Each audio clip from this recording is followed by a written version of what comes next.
Do you want a financially secure future, not just for yourself, but for your loved ones as well? This is Generations of Wealth, the podcast that breaks down the most effective wealth building strategies you can easily apply to your own life. Join investor and international best-selling author Derek Dombeck in exploring practical tips and sound advice on building a profitable business, creating a powerful brand, or getting into the thriving world of real estate investing.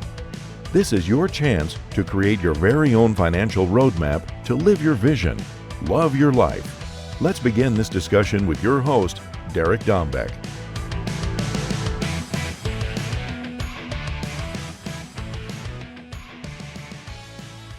Welcome to the Generations of Wealth podcast. I'm Derek Dombeck, your host. And as you know, this is the podcast where we talk about living our vision and loving our life. And today, I've got the pleasure of bringing on Chris Larsen. I've not been able to meet you in person, Chris. We've had a great conversation just before we started recording here. And I know that you're really passionate about commercial real estate. You've got a background in the medical device industry, but it sounds like you got away from that for real estate. So if you wouldn't mind, just give everybody a little intro at what you do, who you are, where you're from, and let's get going. Derek, thanks for that. And yeah, having family roots in Wisconsin, in the Midwest, there's something about Midwest culture. My father's from the Green Bay area, not too far away from you. I grew up in Maryland, and I get asked that question a lot, Derek, which is, when did you decide to leave med device for real estate? And if you go back, and I'll be happy to share how to get a free copy of our book with the audience, you can really dive into my story. But I was 21 years old. I was in college. I bought my first piece of real estate.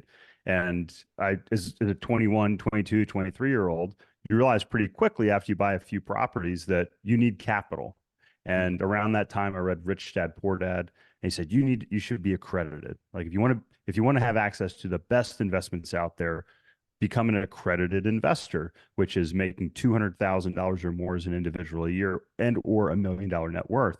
And I said, okay, what type of careers are going to allow me to do that? And sales is always up there in terms of hiring careers. And fortunately, I was introduced to somebody that was in the medical device sales industry, and he sold joints. And I have a biomechanical engineering degree, which is probably hard to read up on the wall back here, but I actually did graduate with an engineering degree, which maybe is a surprise to some people who know me in person. And I actually have my PE as well. So I always joked. I said, my advisor pulled me aside and says, Chris, you're not smart enough and you're too funny and have too much personality to be an engineer. We're gonna have to figure out something else for you. But I was very fortunate. I got to meet this person. And what's interesting, Derek, is we actually designed the same types of implants that he was selling in the OR. I learned about the business. I was like, this is really cool. Lots of earnings capability in that. But I did that in some capacity for 18 years. But we started syndicating properties in 2016, commercial properties, specifically multifamily. We've expanded into other areas now. But really, as a quick aside, but really is the genesis of this. My best friend passed away between my freshman and sophomore years of college. And I didn't want to be an engineer, and I didn't want to be a real estate investor at the time. I wanted to be a professional cyclist. But after racing and riding my bike for another year, I said, you know what? I don't want to have regrets. I don't want to let life bring opportunities by and have to pass them by. And the realization I had as a sophomore or junior in college was that you need money in this world to have access to all these opportunities. So I made a pledge to myself. I'm going to live life to the fullest. I'm going to honor the life that I have, but also the life that my friend Chris, his name was also Chris, didn't have anymore. And I set off on this journey towards financial independence. And now Next Level Income is built to help others do the same. Well, there's so much that I want to dive into on that. And the first one is just honoring your friend Chris. Really hits home for me. Last year, I'm 48 years old. I buried 3 classmates in 2023, all at 48 years old. And, I'm sorry. That's what the vision is all about, right? Is living your life and to the fullest at all times. And when you have those friends, family members that you lose way too early, it shouldn't, in my opinion, you shouldn't have to have those life altering moments to alter your life. We should already be doing it proactively, but most of us don't. So that was really at that age, that was pretty impressive that you were able to make that shift and make that realization. I also have a degree, a PhD, but mine's a public high school diploma. So I don't put that on my wall. And my listeners have heard that stupid joke many times, I'm Well, sure. you made me laugh. So there's proof of my sense of humor, I guess. I do enjoy when I get in a debate with attorneys and I throw that at them and then I tell them what my PhD is. They don't laugh at They all, don't laugh. No, no, no. especially when Yeah. I'm kind of schooling them in the topic that we're talking about. But That's bitterness though. That's not fair to you. That's not yeah, fair. but it's fun. So I love the syndication space. I Yeah. co-owned a hard money lending company for 10 Yeah. years, Yeah. and that was all syndicated money. My business partner actually just bought me out of that not too long ago.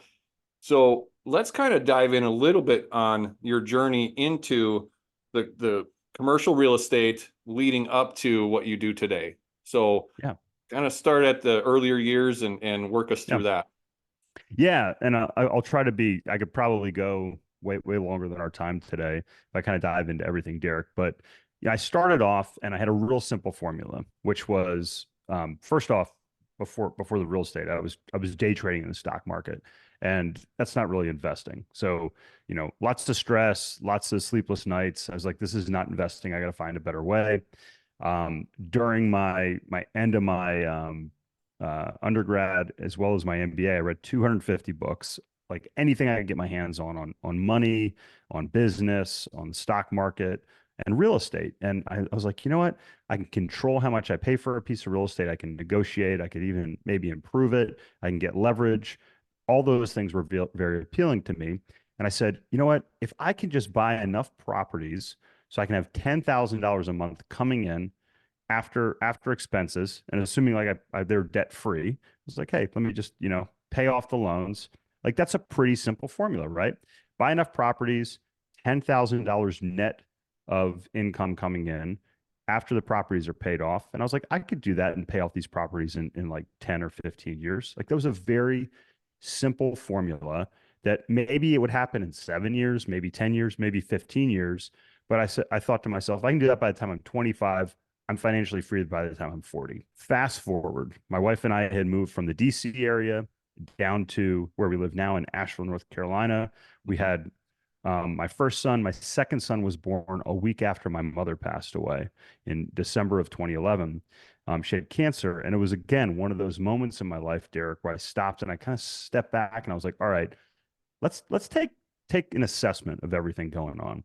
I had started racing my bike again. I actually kind of quit a second time at that point, and my boys were getting older. And I also looked at our investment portfolio, and now the properties had grown in value. The equity had grown in those properties as well, and my return on equity. So my return on the amount of equity that I had in those properties, not what I paid or what I put in from capital, but the amount of equity I have if I sold everything that day was 7%.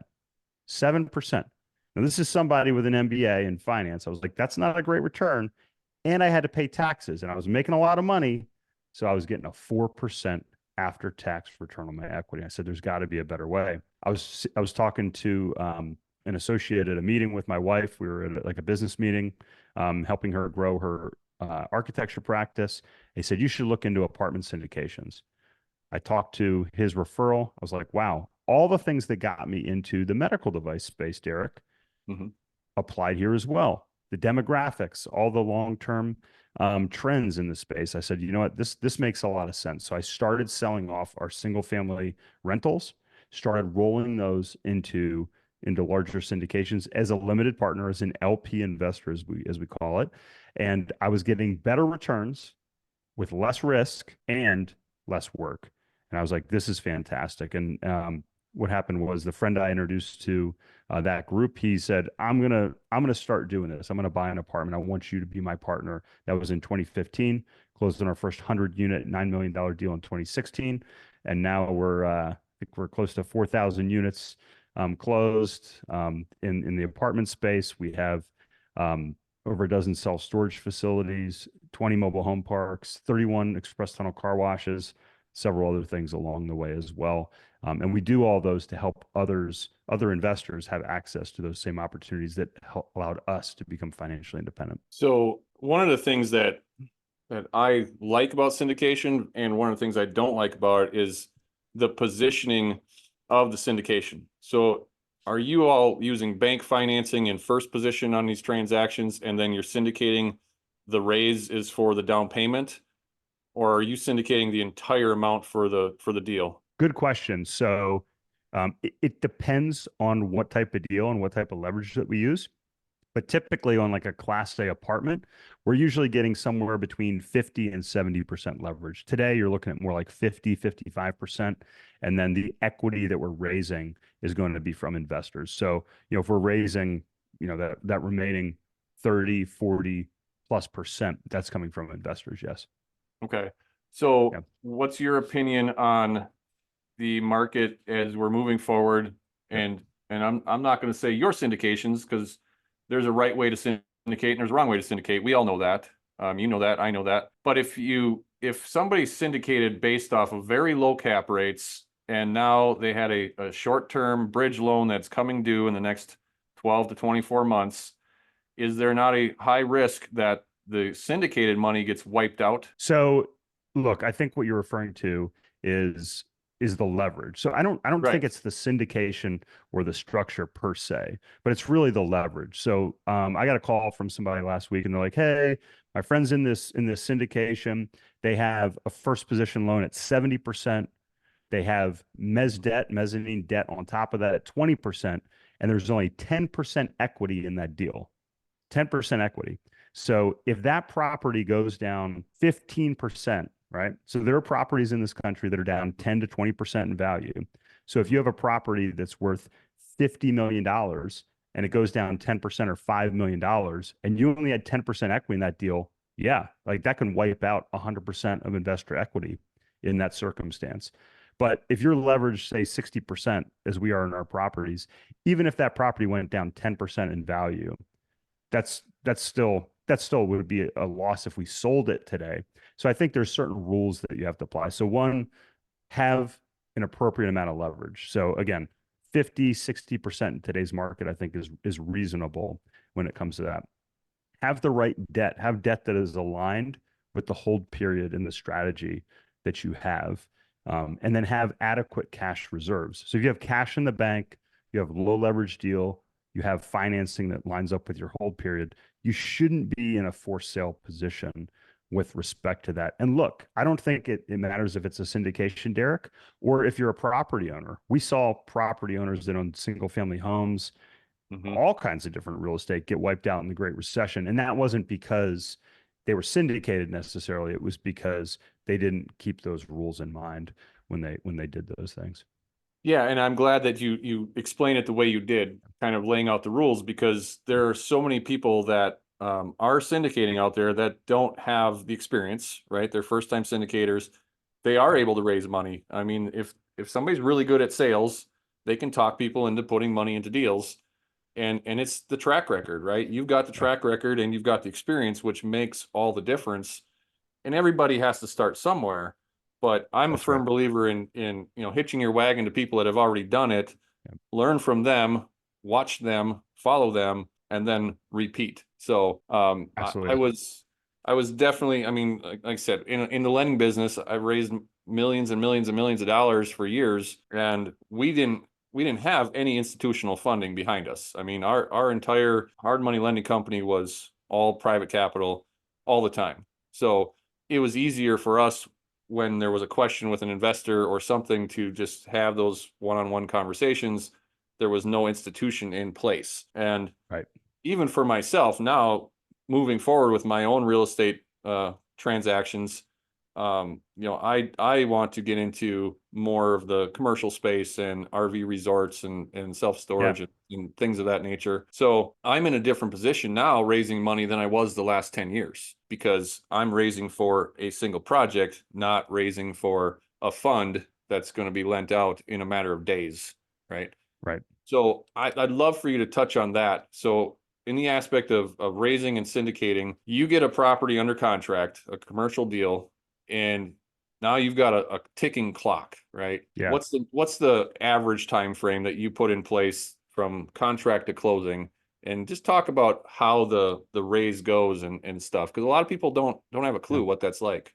Great question. So if you're buying a big deal and you're bringing investors in, and even if you're not, but there's really three components to these larger deals. There's the identification and acquisition of the project. So you need somebody, there's really kind of three buckets where you need expertise and you can provide value depending on what you're doing. So number one is having access to good deals and being able to evaluate those deals. So you have underwriting capability, and you also need relationships with brokers. So a lot of times, most of your listeners would probably understand that the best deals happen off market, or they're happening through relationships. So if you're selling a $50 million apartment building, you probably want to sell it to somebody that either you have a relationship with or has a track record, right?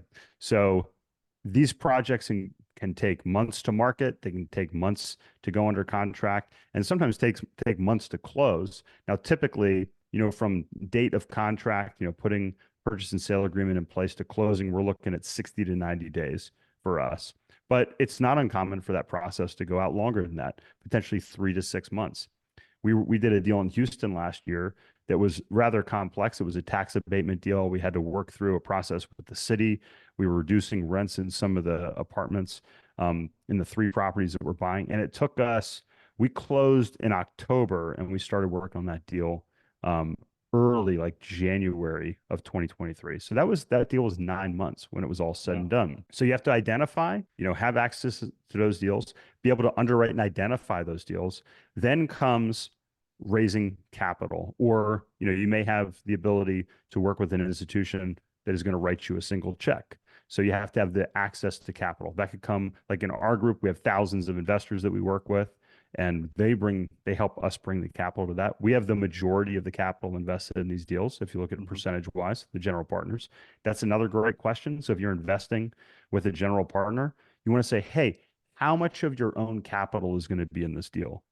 Because you want skin in the game from a performance perspective, but you also want skin in the game because, like, I know if a deal goes south, like, I'm losing my own money too. Yeah. So I'm going to lose my own money, plus I'm going to lose any equity that I have from the general partner side. That's really bad. Plus I'm going to have a problem with my business. So, but that's the kind of skin in the game I think you want from a general partner that you're working with. So identify, underwrite the deals, have access to the capital to close on those deals, and then you need operations to take over that deal. So if we may underwrite hundreds of deals before we identify a good deal. That could take months, sometimes as long as a year. We didn't close on a single project outside of that one in Houston last year.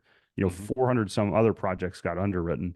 Nothing got put under contract. Okay. Underwrite, put it under contract. Typically, we're not going to raise the capital until we put that project under contract. There are some groups, they have a fund. They raise funds kind of continuously. What we do is we have investor interest, Derek, but we'll send out and say, hey, Derek, great news. We have this property in Houston under contract. If you're interested in it, let us know. And then we can send you the information on the deal to review. And typically, we give investors about a month to review and wire their capital in. So we give investors about 4 weeks to do that. And then we typically give ourselves another 4 weeks to wrap up that funding period and close on a project and do that. And then that's when the real fun starts. You got to actually operate the deal. A great deal with poor operations is not going to be a great deal. It's probably not even going to be a good deal. So you really need a well-oiled operating machine. And as I mentioned, some of our different asset classes, we have different operating groups for each of those asset classes. So you probably don't want the same people running a Class A luxury apartment complex as you do running a car wash or running a mobile home park. Storage unit, it's going to be a little simpler. So you maybe do that, but you really want expertise in each of those operating areas. So what is your favorite asset class right now? I mean, car washes are a buzzword. Self-storage, that's been a buzz for a while. What gets your heart all pitter-pattering? Yeah. So I think, it's kind of like saying, hey, I got 2 boys. 12 and 14 years old. Like, which one do you love? It's like more. It's like, well, it kind Which, of depends on the day. Yeah, it yeah, kind of depends whichever on one's the day. behaving But better that day, for sure. yeah, exactly. But no, I've talked about on my podcast a lot the 18.6 year real estate cycle. That's probably a whole nother episode on its own. But we are in the latter half of the real estate cycle, and typically what happens is you see prices are high, you see interest rates that are high during these periods. So what's going to perform well during this part of the real estate cycle, and what's going to perform well when there's a lull, where there's a recession in the future? So I think you Mhm. want to have, yes, an affirmative answer to both those questions. Number one, you want properties with good margins, and margins are going to double if you were basically double dipping into the forced depreciation of a property and the operations side. So you Mhm. mentioned car washes. We have 31 washes. We have revenue coming in from the operation side. We also have the value of the business or the real estate on that. I think, excuse me, mobile home parks fall into that category as well. And you'll probably notice a pattern here. These asset classes are a little bit more challenging to operate, right? And then another one that we don't have any syndications or any holdings in this area, but it's something I'm spending a lot of time investing in right now, is senior housing. So, you have assisted living, senior housing, those three asset classes, I think are going to outperform here over the next 10 years, in my opinion. What has kind of driven the car wash boom? Because it's not something I've studied at all. Yeah. And obviously car washes have been around ever since there was cars for the most part. Yeah. What's driving that boom? Yeah. So there's a few components. One, there's technology. So you have technology that's available today that, allows rapid throughput. So you can wash a lot of cars. We have a wash here locally in Asheville. I call it like a robo wash. It's an in-bay automatic. You pull in and the robot goes around and washes your car.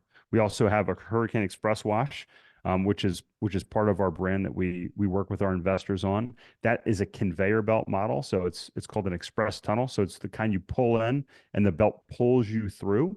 So these express tunnel washes, you see these popping up for a few different reasons. One, people like to wash their cars. We love our cars in America.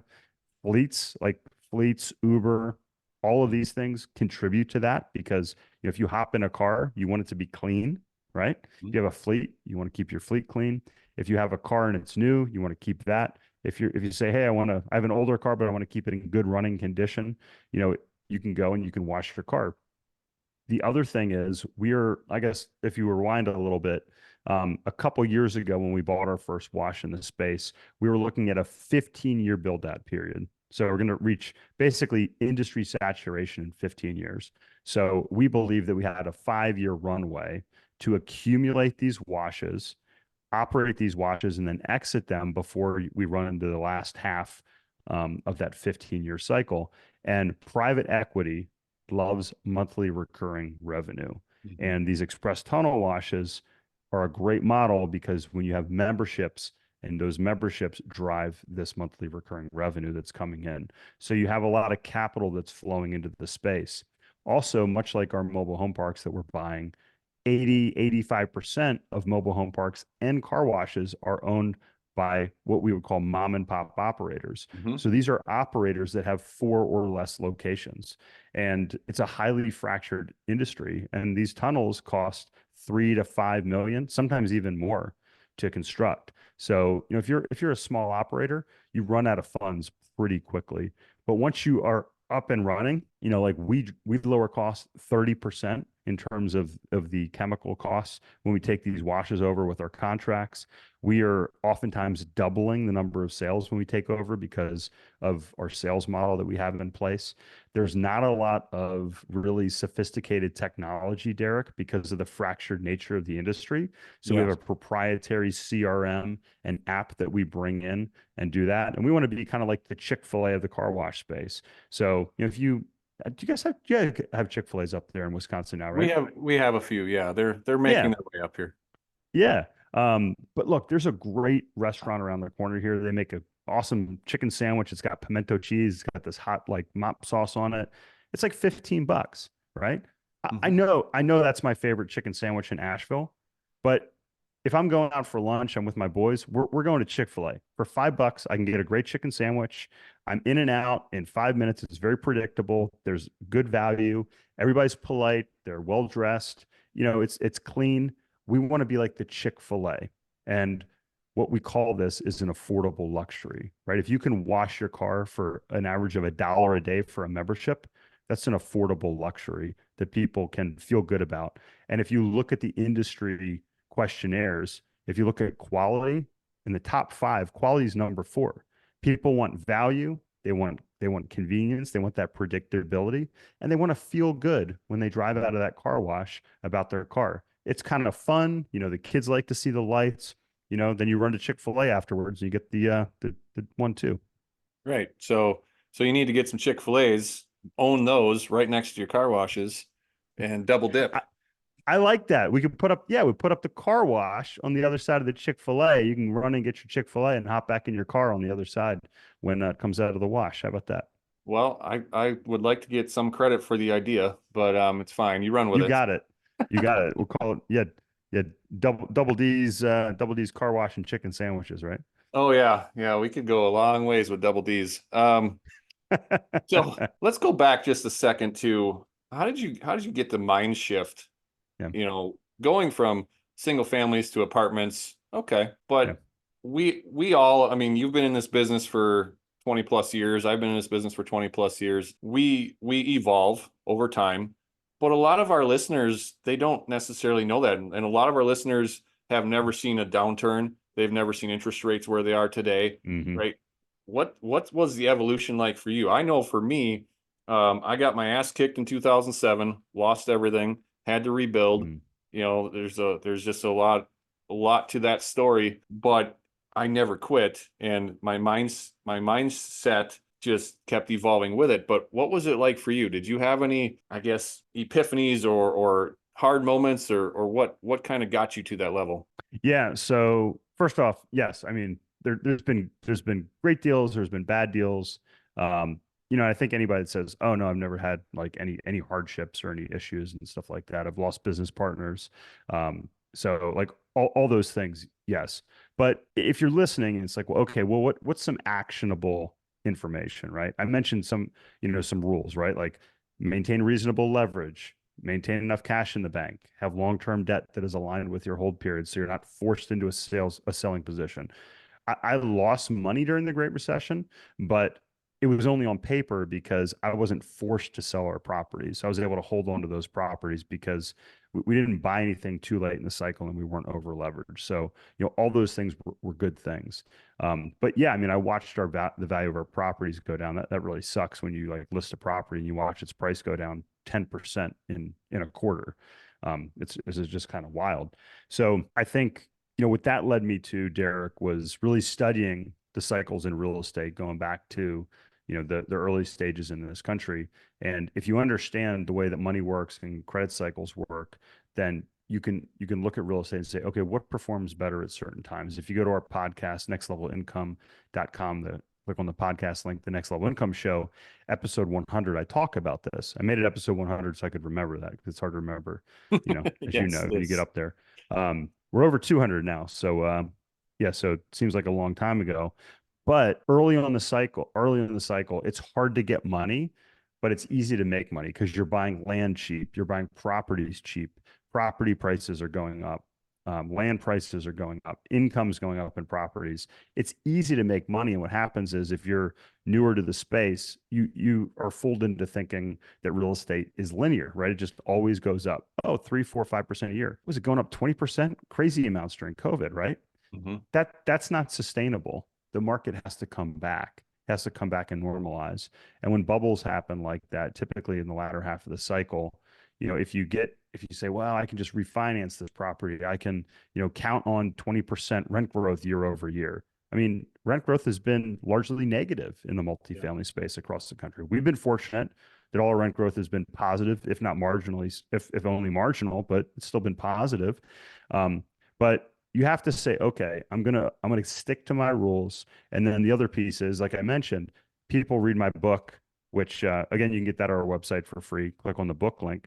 But people read my book and they're like, you're all about multifamily, Chris, but it talks about multifamily, Derek, but it really is about the value add strategy in real estate.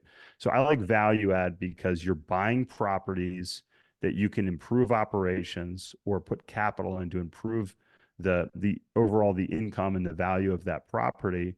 And if you stick to those three rules that I mentioned, and you're buying properties that are quote unquote value add, they should have income from day one. So you're putting yourself in a good position, maybe not a perfect position, but a position where you can sustain cash flows and you can improve the value of the property over time. And like Nassim Taleb says, he wrote the book Anti-Fragile, as well as a few others. Fantastic books, but they can be a little deep reading. I would highly recommend Anti-Fragile. But he Okay. just says, don't get blown out. Like just make sure you got enough cash in the bank, make sure you got enough cash flow, make sure you're not forced into selling and losing, because that's the opposite side of leverage, right? If you're over leveraged and you're forced to sell, then that leverage works against you and does that.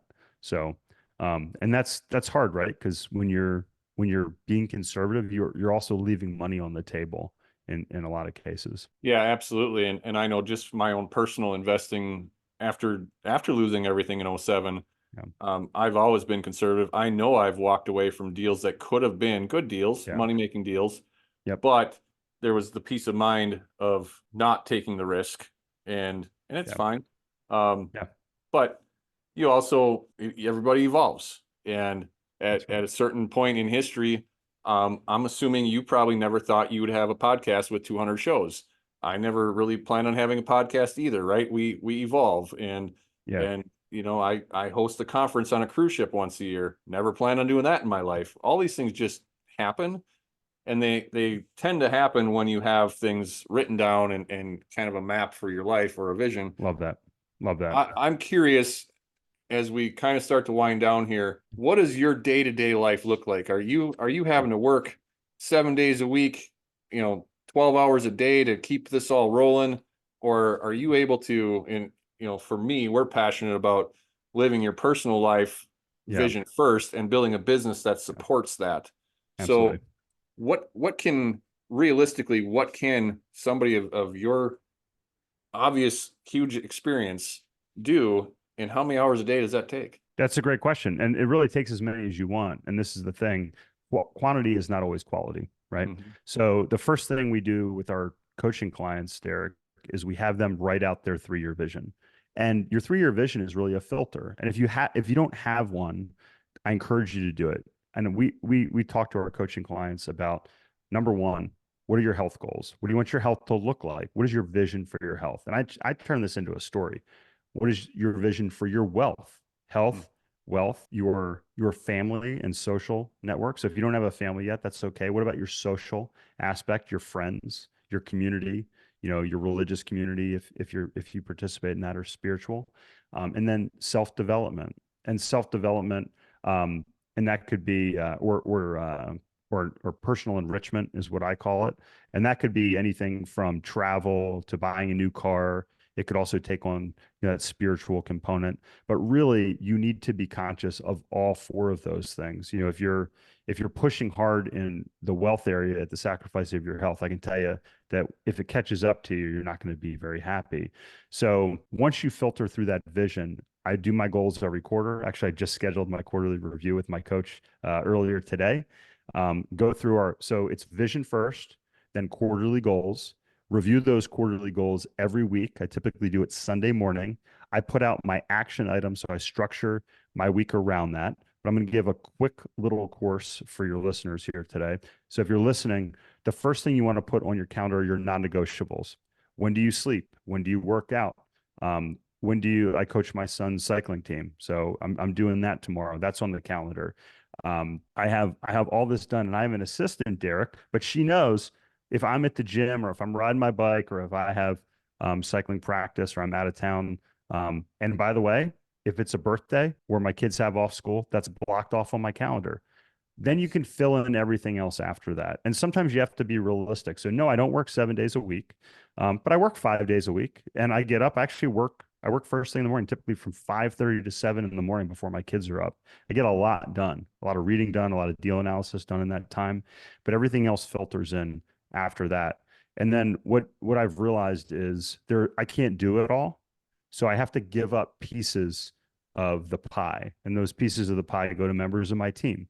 I have a director of investor relations. I have the executive assistant that I mentioned. I have my operating partners, and they deserve to be compensated for their time and expertise in those areas, which means I can't do it all.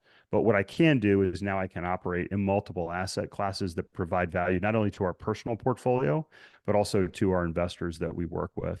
And I can still do it without compromising time with my 12 and 14-year-old boys because, I don't know if I mentioned this, but my father also, he passed away when I was 5, and I didn't have a relationship with my father because I was only 5 years old. He was 41 at the time. And that's very, very precious to me. My boys, they're going to be here. They're in middle, soon to be in high school, my older son. And, I know there's only a window of time to have that. I can't buy back that time as they get older. So I want to make sure I'm making time for those experiences with them while I have it. And that also includes my wife, of course. You have to have a strong marriage, in my opinion, to really have a strong business and a strong life. Well, I appreciate you just being vulnerable and sharing that because, most people would not approach a CEO of a large company that's doing a lot of business and ask those types of questions. But that's what we do here. That's what you do on your show. And we're all here just to help and educate Yeah, our listeners and show them anybody can do this. You started that's off right. in Yeah, houses. I started off in houses. I mean, we all can evolve as long as we take the steps. that's right. I know that Can I add one quick thing there, Derek? absolutely. And I think, and you kind of alluded to this when you mentioned the podcast. So as part of that, when you do evolve and you progress through life and you hit different levels, I think a part that I really found valuable is that part which is giving back or mentoring and helping other people along the way. And that's where you mentioned earlier, like you don't have to make all the mistakes that I made and that you made. But if you listen to what Derek's saying, you listen to the information that you're providing on this podcast, then if you're listening, you can take the shortcut to success. Absolutely. And that's one of the things that I made the mistake of in the first half of my career was I didn't build a network. I was a closet investor. When the markets crashed, we had nobody to turn to. And Mm, now, I mean, I'm all about building a network and anything I can do to, if I get involved in a car wash, to be able to say, hey, Chris, would you give me 5 minutes? I don't want to waste your time, but would you give me 5 minutes? Give me a quick opinion on this. That's huge. And that's absolutely. what I offer to all of my people that are part of my network. I mean, Yeah, we all have to be respectful of each other's day and time because that's right. that's the one thing that makes all humans equal. We all only have 24 hours in a day. That's But right. it's really awesome having a network. I know that you do have a coaching program, and I don't know if it's something that you want to talk about today at all. But if it is, feel free and let my listeners know what you can do to help them. Yeah, Derek, thanks for offering that. First off, if you haven't yet, go to nextlevelincome.com, get a free copy of our book. If you put your address in, we'll even send you a copy. You can learn a little bit about a little bit more in detail about my story. But yeah, our coaching program, we relaunched this here earlier this year, and it's an 8-week live coaching. We meet twice a week. We do a live call, and then we also have an Ask Me Anything session. We have, I'd say 24-hour email support, but um, unlimited email support. But the idea is that you walk away at the end of the 8 weeks with your own personal roadmap for how to become financially independent. And it's called your six figures of passive income roadmap.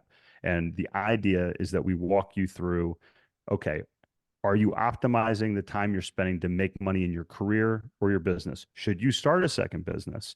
Do you have optimized tax strategy? Do you have optimized legal structure? We give you all the resources on that. And then we just wrapped this up yesterday. Should you be an active investor or a passive investor? If you want to be passive, how do you evaluate deals? We have our deal analyzer. It teaches you both qualitative, the questions to ask, as well as quantitative, the numbers, and to analyze the passive deals that are out there so you know, hey, am I asking the right questions to these syndicators if you're working with them? And is it a good deal? Like, do the numbers work for you? Because to me, the biggest thing that was missing in the market, Derek, is hey, there's all this information floating out floating around there. But people would call me and be like, which deal should I invest in? They didn't even know the questions to ask, let alone how to evaluate that. So we try to solve it with that.